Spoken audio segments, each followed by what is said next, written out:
మా ఆయన birthday vlog కంటిన్యూషన్లో form హౌస్లో ఉన్నామని చెప్పాను కదా. ఆ రోజు లంచ్ అదంతా అయిపోయి టీ టైం అయ్యేసరికి 4:30 తర్వాత అందరం చాలా హ్యాపీగా స్విమ్మింగ్ పూల్ అయితే ఎంజాయ్ చేసాము. తర్వాత మా బాయ్స్ అయితే బార్బెక్యూ సెటప్ చేశారనమాట. వెజ్ తినే వాళ్ళందరం బయట నుంచే ఆర్డర్ పెట్టుకున్నాము. నాన్ వెజిటేరియన్స్ మాత్రం barbecue setup, chicken, fish, prawns ఇంకా ఫుల్ బార్బెక్యూతో మంచిగా ఎంజాయ్ చేశారు. సో మా హస్బెండ్కి కుకింగ్ అనేది చాలా ప్యాషన్, చాలా బాగా వండుతారు కూడా. సో ఆయనకు ఆ యాక్టివిటీ అంటే చాలా ఇష్టం. సో బార్బెక్యూ సెటప్ పెట్టుకొని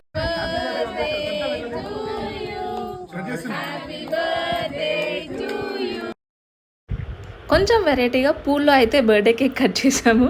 సో కేక్ కట్ చేసినంతసేపు ఎంత హ్యాపీగా ఉందో, అది ఎక్కడ పడిపోతానో టెన్షన్ కూడా అంతే ఉంది. జస్ట్ కట్ చేసి అలా విషెస్ చెప్పుకొని మళ్ళీ బయట పెట్టేసామన్నమాట. బట్ మా ఆయనకి స్పెషల్గా డిజైన్గా చేయించుకున్నాను ఈ కేక్ అయితే. హస్బెండ్ అండ్ పాప, నేను మా పాప ఇద్దరం విష్ చేస్తున్నట్టుగా కేక్ డిజైన్ చేశాను. పిక్ ఎండ్లో పెడతాను, చాలా బాగుంటుంది. మీకు ఎప్పుడైనా యూస్ అయితే వాడుకోండి. It was so good. Mid night వరకు మేము ఇలా ఎంజాయ్ చేసాము, మంచి మూవీస్ చూస్తూ ఫుడ్ తింటూ. Next day morning puffy faces అనమాట ఫుల్.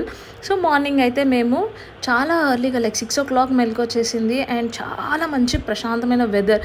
దాని తర్వాత చెక్అవుట్ చేసుకొని అయితే మేము 10 o'clockకి వచ్చేసాము.